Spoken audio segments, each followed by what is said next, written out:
Hi అండి. Welcome back to my channel Lasya styles and blogs. అందరూ ఎలా ఉన్నారండి? ఇదైతే నా బర్త్డే రోజున హాస్పిటల్ విజిట్ అండి. అపాయింట్మెంట్ తీసుకొని నేను వెయిటింగ్ చేస్తున్నాను డాక్టర్ గారి కోసము. నేనైతే అర్లీగా స్టార్ట్ అయిపోయానండి. ఎందుకంటే చాలా రష్ ఉంటుంది కదా! 9th మంత్‌లో మనం ఎక్కువసేపు కూర్చోలేము. సో, నేను వెళ్ళేసరికి కొంచెం రష్ తక్కువే ఉంది. తర్వాత ఇంకెక్కువైపోయారండి. హాస్పిటల్ విజిట్ అయితే అయిపోయింది. చెకప్ అయితే చేయించుకున్నాను. ఇంక కింద నేను వెయిటింగ్ చేస్తున్నాను. మా వారైతే ఇంకా నా కోసం డాక్టర్ గారు రాసిన టాబ్లెట్స్ అవన్నీ తీసుకుంటున్నారు. కింద మెడికల్ హాల్ ఉంటుందండి. మనం ఎక్కడ బయటికెళ్ళాల్సిన అవసరం లేదు. సో, అక్కడే మనం తీసేసుకోవచ్చు. ఇంకా అక్కడి నుంచి డీహైడ్రేట్ అయిపోతానని నా కోసం బాదం మిల్క్ తీసుకున్నారు. వద్దన్నా వినలేదు. ఇంక ఏదో ఒకటి తీసుకోవాలి కదండీ! సమ్మర్ కదా!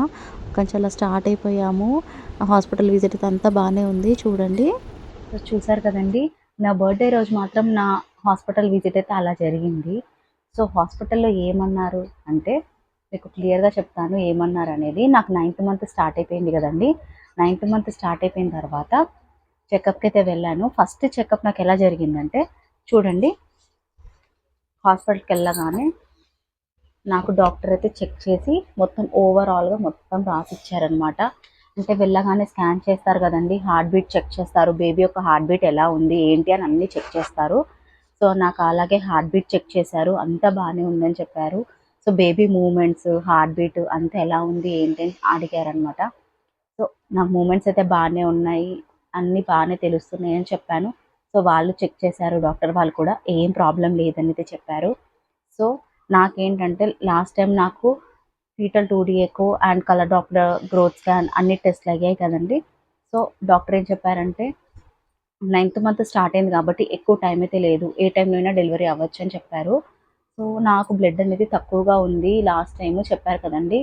బ్లడ్ తక్కువ ఉండడం వల్ల ఐరన్ టాబ్లెట్స్ అనేది 2 టైమ్స్ ఏసుకోమని చెప్పారు. సో, ఐరన్ టాబ్లెట్స్ 2 టైమ్స్ ఏసుకోవడం వల్ల నాకు బ్లడ్ ఇంక్రీజ్ అయిందా లేదా మళ్ళీ ఒకసారి చెక్ చేద్దామని నాకైతే టెస్ట్‌లు రాసిచ్చారండి. సో, నాకు బ్లడ్ అనేది ఇంక్రీజ్ అయ్యిందా లేదా చెక్ చేయడానికి మళ్ళీ నాకు రాసారండి. ఎందుకంటే 9th మంత్ స్టార్ట్ అయింది కాబట్టి డాక్టర్ గారు చెప్పారు. బేబీ అయితే ఆల్మోస్ట్ కిందికైతే వచ్చింది. సో, హెడ్ అనేది ఫిక్స్ అయిందా లేదా మనం నెక్స్ట్ స్కాన్‌లో చూద్దాము. సో, ఇప్పుడు అయితే డెలివరీకి ముందు అన్నీ మనం టెస్ట్‌లయితే చేసుకోవాలి. అంటే బ్లడ్ ఒకవేళ ఇంక్రీజ్ అవ్వకపోతే ఐరన్‌కి ఇంజెక్షన్స్ ఇస్తానని చెప్పారండి. ఒకవేళ లో బ్లడ్ ఉంటే మళ్ళీ మనకి డెలివరీ టైమ్‌లో ఇబ్బంది అవుతుంది కాబట్టి నాకు ఐరన్ ఇంజెక్షన్స్ ఇస్తానని చెప్పారు. సో, నా కోసం అందుకే ఒకసారి టెస్ట్ చేసుకొని రమ్మని చెప్పారు. ఇవే ఇంకా నాకు తెలిసి 9th మంత్‌లో ఫైనల్ టెస్ట్‌లుంటాయండి.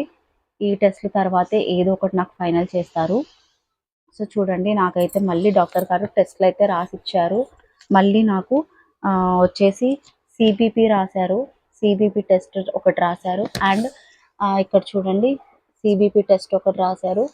అండ్ ఎఫ్‌బీఎస్, పీఎల్‌బీఎస్ అనే టెస్ట్ ఒకటి రాశారు. అండ్ సీయూఈ. సీయూఈ ఎందుకు రాశారంటే నాకు చెప్పాను కదండీ! లాస్ట్ టైమ్ నాకొచ్చేసి యూరిన్ ఇన్ఫెక్షన్ ఉంది. అందులో 10 పసల్స్ ఉన్నాయని చెప్పారు కదా! సో, దానికోసం నాకు antibiotic injections sorry, antibiotic tablets ఇచ్చారని చెప్పాను కదండీ! యాంటీబయోటిక్ టాబ్లెట్స్ వల్ల ఏమైనా ఇన్ఫెక్షన్ పోయిందా లేదా ఇంకా అలాగే ఉందా లేదా అని టెస్ట్ చేయడానికి కోసమని నాకు మళ్ళీ సీయూఈ రాశారు. అండ్ షుగర్ కంట్రోల్స్ అన్నీ చూసుకోవాలి కదండీ! షుగర్ కంట్రోల్స్ కూడా ఫాస్టింగ్ అండ్ ఆఫ్టర్ తిన్న తర్వాత కూడా ఎలా ఉన్నాయి ఏంటి అవి కూడా చూద్దామని ఆ టెస్ట్ రాశారు. అండ్ సీబీపీ మళ్ళీ నా బ్లడ్ ఎంతుంది, ఇంక్రీజ్ అయిందా లేదా, 2 టైమ్స్ ఐరన్ టాబ్లెట్స్ వాడడం వల్ల ఇంక్రీజ్ అయిందా లేదా చెక్ చేయడానికని రాశారు. ఒకవేళ ఇంక్రీజ్ అవ్వలేదు అంటే ఐరన్‌కి ఇంజెక్షన్స్ ఇస్తానని చెప్పారండి మేడము. సో, చూడాలి. ఇప్పుడు హాస్పిటల్ విజిట్ అయితే అయిపోయింది. ఈ 1 వీక్ నాకు వీక్లీ విజిట్స్ ఉన్నాయని చెప్పారండి. ఇప్పుడు 9th మంత్ స్టార్ట్ అయింది కదా! ఈ 1 వీక్ లోపే నేను ఈ టెస్ట్‌లన్నీ కంప్లీట్ చేసుకొని నేను మళ్ళీ డాక్టర్ దగ్గరికైతే వెళ్ళాలి. సో, నాకైతే మళ్ళీ వెడ్నెస్‌డే రోజున మళ్ళీ నాకు స్కాన్ అండ్ ఈ బ్లడ్ టెస్ట్‌లయితే అంతలోపు నేను చేయించుకోవాలి. స్కాన్ కూడా ఉందండి. నాకైతే చెప్పారు. డాక్టర్ జనరల్‌గా స్కాన్ చేస్తారు కదండీ! ఆ స్కాన్‌లో అయితే నాకు బేబీ అయితే కిందికే ఉందని చెప్పారు. సో, హెడ్ ఫిక్స్ అయిందా లేదా, సర్విక్స్ ఎంతుంది, ఏంటి, ఓపెన్ అయిందా లేదా అవన్నీ చెక్ చేస్తానన్నారు. అండ్ ఇంకొకటేంటంటే 9th మంత్ స్టార్ట్ అయింది కదా! వెంటనే ఒకవేళ పెయిన్స్ వచ్చినా, ఏమన్నా ప్రాబ్లమ్ అయినా వెంటనే ఇమ్మీడియేట్‌గా రెస్పాండ్ అయ్యేసి హాస్పిటల్‌కైతే విజిట్ అవ్వమని చెప్పారు. అండ్ స్కాన్‌లో ఏంటంటే నాకిప్పుడు ఫైనల్ స్కాన్ ఒకటి రాసారండి. ఫైనల్ స్కాన్ వచ్చేసి నాకు యూఎస్ స్కాన్ డాప్లర్ అనే టెస్ట్ రాసిచ్చారండి. US scan Doppler. సో, ఈ టెస్ట్ అనేది నేను మళ్ళీ 1 వీక్ తర్వాత చేయించుకోమన్నారు. సో, ఆ రోజే వెళ్తే నాకు ఈ స్కాన్ అనేది చేస్తారు. సో, నేను ఆ రోజు డాక్టర్ దగ్గరికి ఈ స్కాన్ చేయించుకొని, ఆ టెస్ట్‌లు చేయించుకొని కన్సల్ట్ అవుతే బేబీ యొక్క స్టేటస్ ఏంటి అంటే ఫుల్‌గా బేబీ అనేది ప్రిపేర్ అయ్యిందా డెలివరీకి అనేది డాక్టర్ గారు చెప్తానన్నారండి. ఒకవేళ డెలివరీ బేబీ ఇంకా కంప్లీట్‌గా బేబీ కూడా డెవలప్ అవ్వాలి కదా! సో, ఒకవేళ అంతలోపు డెలివరీ అయిపోతే మళ్ళీ ప్రీమెచ్యూర్ అయ్యే ఛాన్సెస్ ఉంటాయి. ఎంత నైన్త్ మంత్ పడ్డా బేబీ యొక్క లంగ్స్ గానీ, కిడ్నీస్ కానీ, రెస్పిరేటరీ సిస్టమ్ అంతా కూడా ప్రిపేర్ అవ్వాలి, డెవలప్ అవ్వాలి. అప్పుడైతేనే హెల్తీ బేబీ వస్తుంది అని చెప్పారు డాక్టరు. సో, ఈ స్కాన్‌లో తెలుస్తుందని చెప్పారు. నాకు తెలిసి ఇదే ఫైనల్ స్కాన్ ఉంటుంది ఇంకా నైన్త్ మంత్‌లో. ఈ స్కాన్ తర్వాతే ఇంకా మనకి డెలివరీ అనేది ఇంకా ఒక ఎస్టిమేషన్‌కి రావచ్చు. అండ్ నేను అడిగానండి డాక్టర్ గారిని. నాకు నార్మల్ అయ్యే ఛాన్సెస్ ఉన్నాయా మేడం? అండ్ సి సెక్షనా? నార్మల్ అయ్యే ఛాన్సెస్ ఏమన్నా ఉన్నాయా? ఎందుకంటే నాకు ఫస్ట్ డెలివరీ వచ్చేసి నాకు సి సెక్షన్ అయింది కదండీ! సో, ఇప్పుడేమైనా నార్మల్ అయ్యే ఛాన్సెస్ ఏమైనా ఉన్నాయా? ఎందుకంటే ఫస్ట్ బేబీ కంటే నాకు ఈసారి బేబీ కొంచెం వెయిట్ తక్కువగానే అనిపిస్తుంది. నాకు ఫస్ట్ టైమ్ అప్పుడు బేబీ ఏంటంటే కొంచెం హెవీ వెయిటే ఉండేనండి. 3.5 కేజీస్ ఉండే.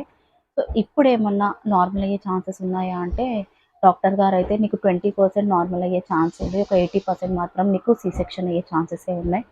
ఎందుకంటే నీకొక పెల్విక్ బోన్ ఏదైతే ఉందో అది కొంచెం చిన్నగా ఉంది. సో, బేబీ యొక్క వెయిట్ తక్కువుండి బేబీ సన్నగా ఉండి బేబీ వెయిట్ ఒకటి తక్కువగా ఉంటే నువ్వు నార్మల్‌కి ట్రై చేస్తే మాత్రం అయిపోతది. ఒకవేళ బేబీ వెయిట్ ఎక్కువగా ఉండి నీకు ఒకవేళ ఇబ్బందిగా ఉంటే మాత్రం సి సెక్షనే అవుతుంది. సో, హోప్స్ మాత్రం సి సెక్షన్‌కే మోర్ అని చెప్పారు. సో, దానికి కూడా ప్రిపేర్ అయ్యి ఉండమని చెప్పారనమాట డాక్టరు. సో, సి సెక్షన్‌కే ప్రిపేర్ అయ్యమని చెప్పారండి. సో, మోర్ ఛాన్సెస్ అంటే 80% ఛాన్సెస్ మనకి సి సెక్షన్‌కే ఇచ్చారనమాట నాకు. సో, సి సెక్షన్ అయినా, నార్మల్ అయినా పర్వాలేదండి. బేబీ సేఫ్‌గా డెలివరీ అవుతే చాలు. నేను అదే కోరుకుంటున్నాను.